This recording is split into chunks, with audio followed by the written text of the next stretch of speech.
आज 1 मई 2026 की बड़ी खबरें लेकर हम हाजिर हैं, जहां आपको मिलेंगी देश भर की सबसे ताजा, सबसे तेज और सबसे महत्वपूर्ण अपडेट एकदम आसान और दमदार अंदाज में।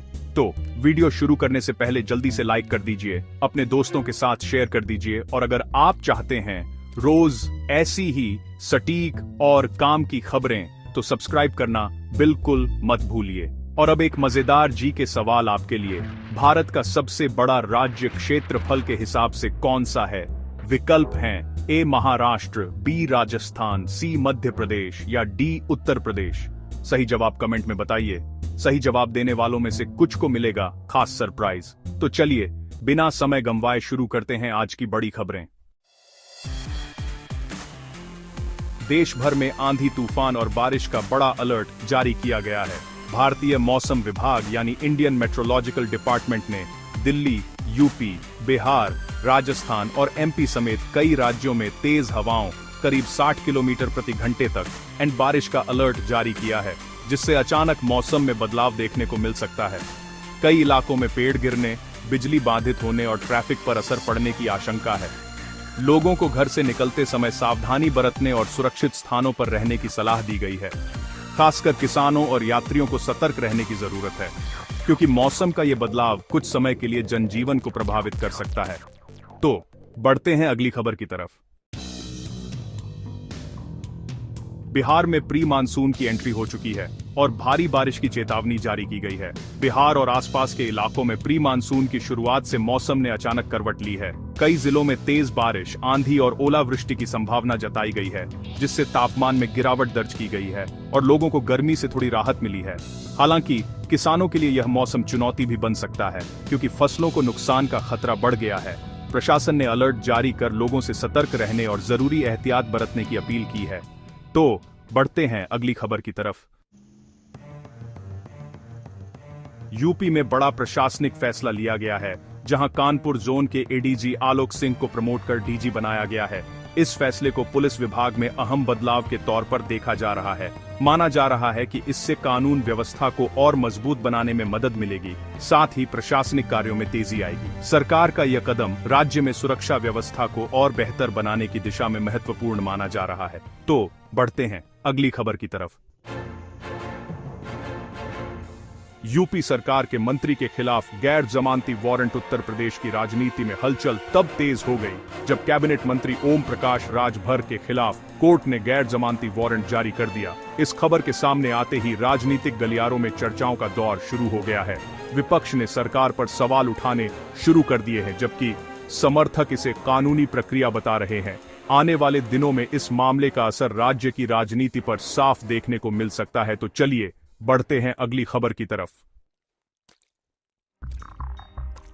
महिला आरक्षण मुद्दे पर विधानसभा में गर्म राजनीति। महिला आरक्षण के मुद्दे को लेकर विधानसभा में विशेष सत्र बुलाया गया, जहां इस विषय पर जोरदार बहस देखने को मिली। विभिन्न दलों ने अपने अपने पक्ष रखे और इसे महिलाओं के अधिकारों से जोड़कर बड़ा राजनीतिक मुद्दा बना दिया गया। इस बहस ने राज्य की राजनीति को और गर्मा दिया है। वहीं आम जनता के बीच भी इस विषय पर चर्चा तेज हो गई है। माना जा रहा है कि आने वाले समय में यह मुद्दा चुनावी एजेंडा भी बन सकता है। तो अब बढ़ते हैं अगली खबर की तरफ।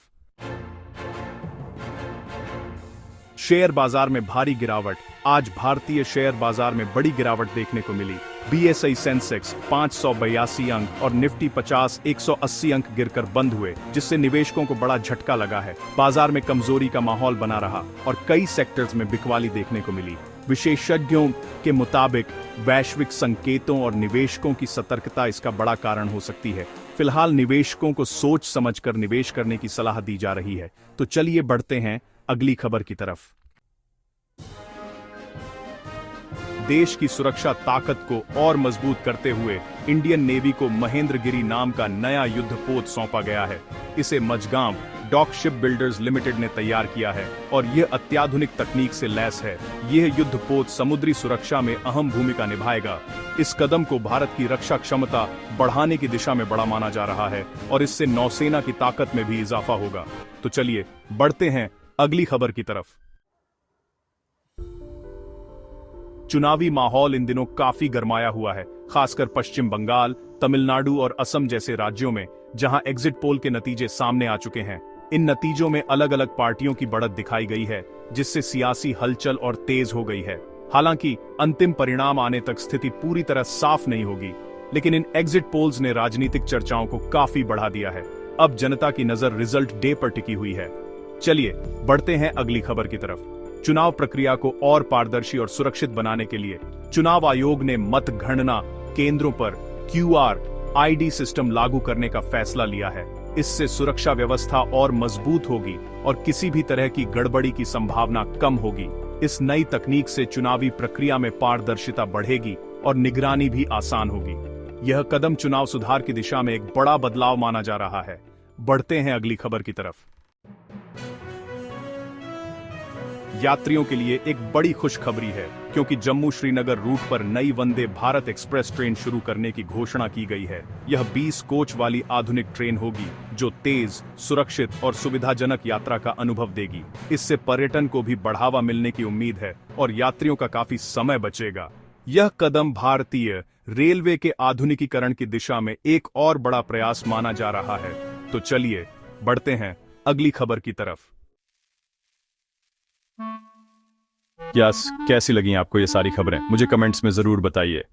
अगर वीडियो अच्छा लगा हो तो इसे लाइक कीजिए, और अगर आपने चैनल को सब्सक्राइब नहीं किया है तो अभी सब्सक्राइब कीजिए। साथ ही घंटी के निशान को दबाना मत भूलिएगा, ताकि आपको हमारी हर नई वीडियो का नोटिफिकेशन सबसे पहले मिले। मैं फिर मिलूंगा ऐसी ही अच्छी और खास खबरों के साथ। तब तक के लिए जय श्री राम, जय हिंद, वंदे मातरम।